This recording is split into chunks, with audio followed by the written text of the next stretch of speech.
Hello, my name is Mark Allen, Product Manager for Mityvac, and I'm here to talk about how to properly diagnose a fuel delivery system. Because fuel pressure is so critical to modern fuel injection systems, current diagnostic techniques tend to focus only on the capability of the fuel delivery system to provide pressure. So while fuel volume is just as critical to engine performance, it is largely overlooked or assumed to be adequate. In many cases, checking fuel volume is considered only as a last resort. The fact is, peak engine performance and efficiency depend on adequate fuel pressure and volume from idle to peak horsepower. Diagnosing a fuel delivery system by considering pressure or volume alone can be misleading and unreliable at best, especially if testing is not performed at peak engine output when its volume requirement is greatest.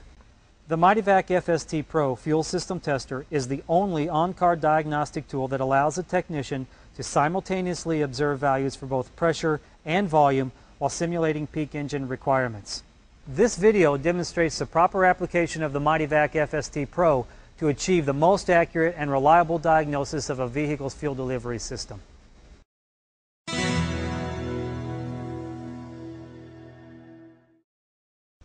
For the purpose of fuel delivery diagnostics, it's critical to determine if the fuel delivery system is return or returnless, as this will greatly impact the test procedure and corresponding results. On return fuel systems, all of the fuel coming out of the fuel pump goes into the engine. The engine draws what it needs from the continuous supply, and the rest is returned to the fuel tank. Return fuel systems will have two fuel lines going to the fuel rail, one for fuel going in and one for fuel going out. On a returnless fuel system, the only fuel pumped to the engine is what it actually uses. Excess fuel coming from the pump is bypassed either in or just outside the tank. Returnless fuel systems will have only one fuel line going into the fuel rail. Some manufacturers, including Ford, use a pressure sensor in the fuel rail to vary the speed of the fuel pump. These systems should be tested using the same method as a standard returnless system. Multiple speed fuel pumps are an additional variable that must be taken into consideration prior to testing. Some vehicles vary the fuel pump speed depending on engine requirements. In the case of a multiple speed fuel pump, follow the vehicle manufacturer's procedure to switch the fuel pump to its highest speed prior to testing. Once you've determined the type of fuel delivery system, follow the FST user's manual to properly install the fuel system tester. Be sure to note all safety precautions and always wear safety glasses.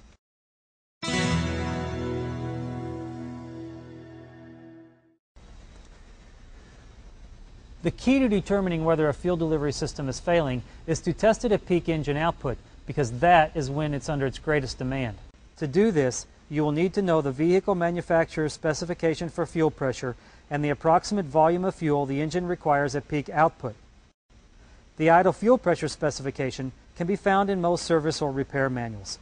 The maximum fuel volume requirement can be determined using the maximum engine fuel volume requirements chart in the back of the FST user's manual, or it can be calculated using the maximum fuel flow formula found on the AASA Fuel Pump Manufacturers Council website at fuelpumpinfo.org. With the Mityvac fuel system tester connected and the connections properly tested, start the engine and allow it to idle.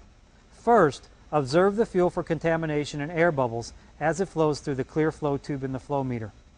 If the fuel is discolored or appears contaminated, have it chemically checked and/or drain and thoroughly clean or replace the fuel tank before continuing. Expect to see air bubbles when you first start the vehicle, as air is purged from the tester and fuel line, but it is not normal to see them once the system is clear. The continued presence of air bubbles in the fuel stream is an indication of a severe restriction, typically at the fuel pump inlet strainer. Keeping this in mind, watch for further evidence of blockage as you continue testing.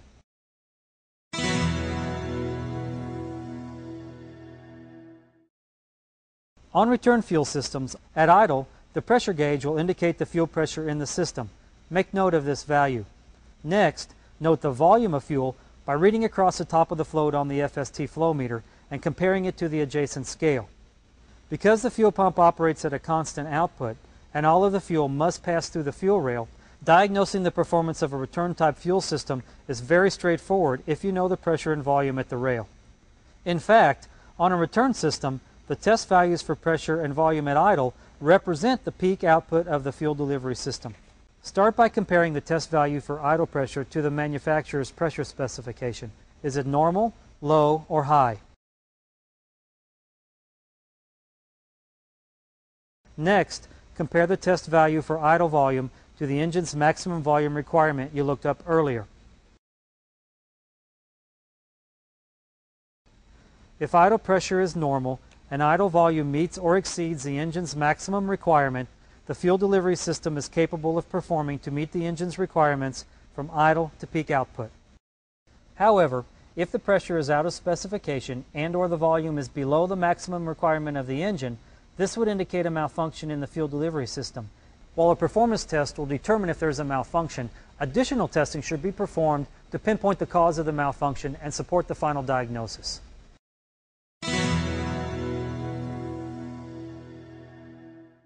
The first test is to determine the maximum pressure the pump can produce when all flow is restricted. This is called a deadhead test. Performing a deadhead test will completely restrict the fuel flow, so be prepared to execute it quickly to prevent damage to the fuel pump. Locate the knob for the flow control valve on the side of the FST and rotate it 90 degrees clockwise from the open position to the closed position. Quickly note the value for peak pressure indicated on the pressure gauge and then return the valve to the open position. This completes the deadhead test.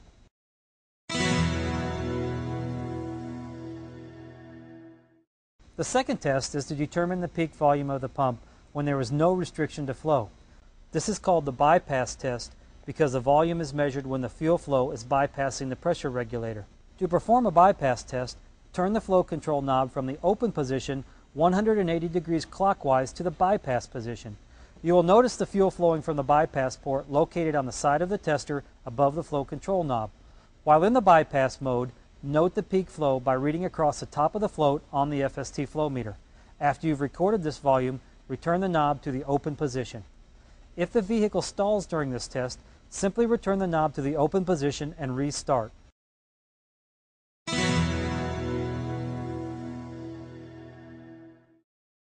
Performing a deadhead test and bypass test in addition to the original performance test will yield values for idle pressure, idle volume, peak pressure, and peak flow for the vehicle.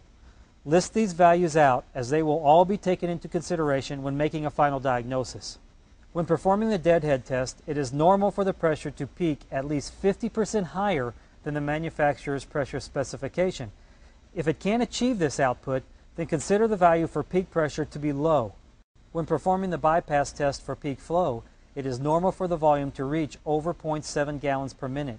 If it doesn't, consider the value for peak flow to be low. Using these criteria, indicate on your list of test values whether each is low, normal, or high.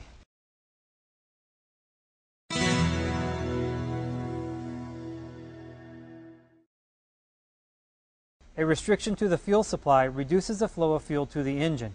As long as a restriction is small enough, the fuel pressure regulator can compensate for it and maintain the required pressure. However, any compensation by the regulator will cause a decrease in volume. As the restriction increases, the volume will decrease until the engine is starved for fuel. On return fuel systems, restrictions are much more evident by observing fuel volume than pressure.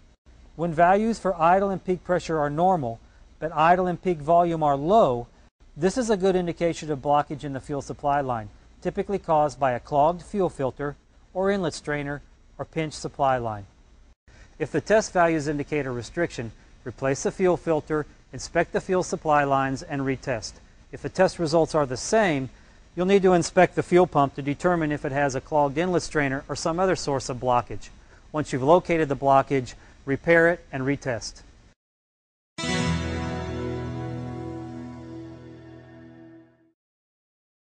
A fuel pressure regulator creates pressure by restricting flow. Depending on how the regulator fails, it may create too much pressure by over-restricting the flow or too little pressure by under-restricting the flow. If the test value for idle pressure is high and idle volume is low, or vice versa, this is a good indication of a malfunctioning pressure regulator.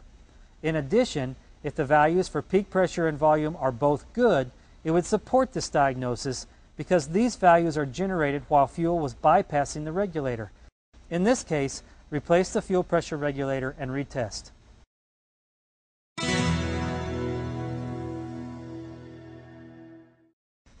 If all four test values are low, this would indicate a performance issue with the fuel pump.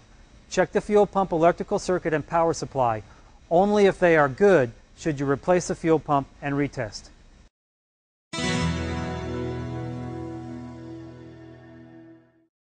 On a returnless fuel system, at idle, the pressure gauge will indicate the fuel pressure in the system. Make note of this value. Observe the float inside the clear flow tube. It should be at the bottom or very near it. This is normal because the only fuel flowing through the system is what the engine needs to idle. Locate the flow control knob on the side of the FST and rotate it clockwise past the closed position and toward the bypass position. Fuel will begin to flow from the bypass port on the side of the flow meter, and the float will rise to indicate the volume. Continue to rotate the knob until the volume indicated by reading across the top of the float is equal to the maximum engine volume requirement you looked up earlier. Once you've dialed in this volume, make note of the pressure reading on the gauge, then return the knob to the open position. If the vehicle stalls during this test, simply return the knob to the open position and restart.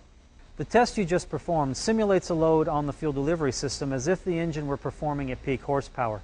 It's critical to an accurate performance diagnosis because many malfunctions won't become evident unless the engine is under load.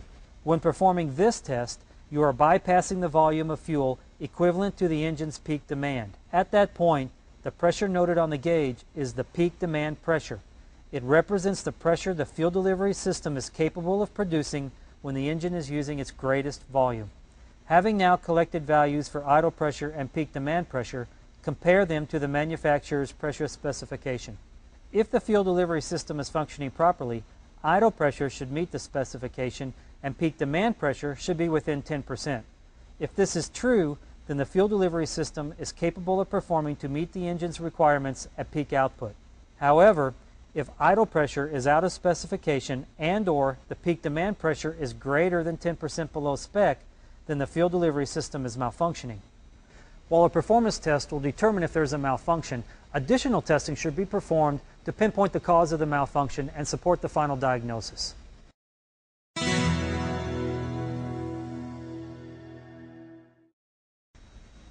While idle and peak demand pressure are a good indication of the capability of the fuel delivery system, a bypass test to determine the peak volume output of the fuel pump is critical to pinpointing a malfunction in a returnless fuel system.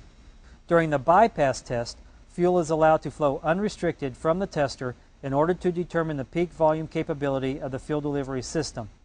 To perform a bypass test, turn the flow control knob from the open position 180 degrees clockwise to the bypass position. While in the bypass mode, note the peak flow by reading across the top of the float on the FST flow meter. After you've recorded this volume, return the knob to the open position. If the vehicle stalls during this test, simply return the knob to the open position and restart.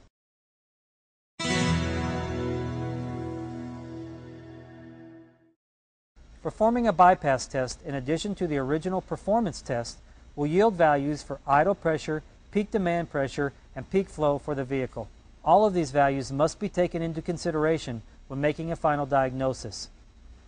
Start by listing the test values you obtained for idle pressure, peak demand pressure, and peak flow.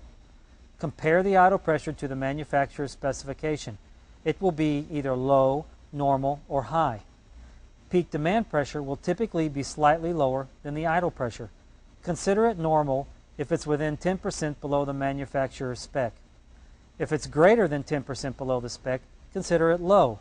If it's higher than the specification, consider it high.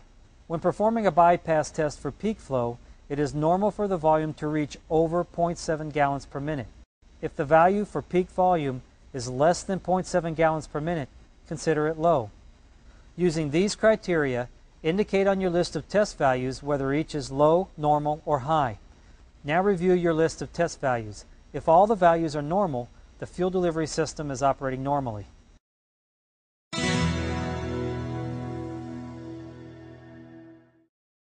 A restriction to the fuel supply reduces the flow of fuel to the engine. The method employed for regulating the pressure, whether it be a pressure regulator or electronic control of the fuel pump speed, can typically compensate for small restrictions. However, as the restriction increases, fuel volume will decrease until the engine is starved for fuel. If idle pressure is normal, yet peak demand pressure and peak flow are low, this is a typical indication of blockage in the fuel supply. possibly caused by a clogged fuel filter or inlet strainer or pin supply line. If the test values indicate a restriction, replace the fuel filter, inspect the fuel supply lines, and retest.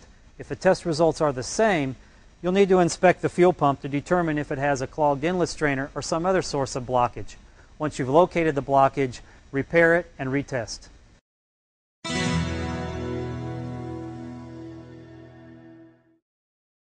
A mechanical fuel pressure regulator creates pressure by restricting flow, while a system that regulates fuel pressure electronically does so by varying fuel pump speed. In either case, depending on how the regulating system fails, it will create too much or too little pressure. This will be evident by the test values for idle and peak demand pressures both being low or both being high, while the peak flow remains normal. If the fuel system is electronically regulated by the PCM, follow the vehicle manufacturer's procedure to diagnose this system. If the fuel system utilizes a mechanical diaphragm pressure regulator, replace it if possible and retest. In many cases, the fuel pressure regulator is not replaceable, requiring the replacement of the entire fuel pump module. Before going through this expense, always check the electrical circuit and power supply to the fuel pump. Only if these are found to be good should you replace the module. If an electrical problem exists, repair it and retest.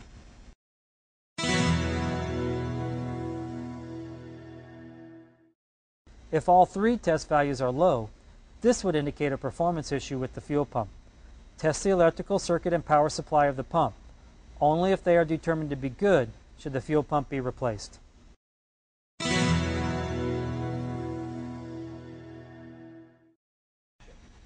In the majority of cases, a quick test combining the capability of the Mityvac FST with the proper fuel system diagnostic techniques can determine the capability of the fuel delivery system.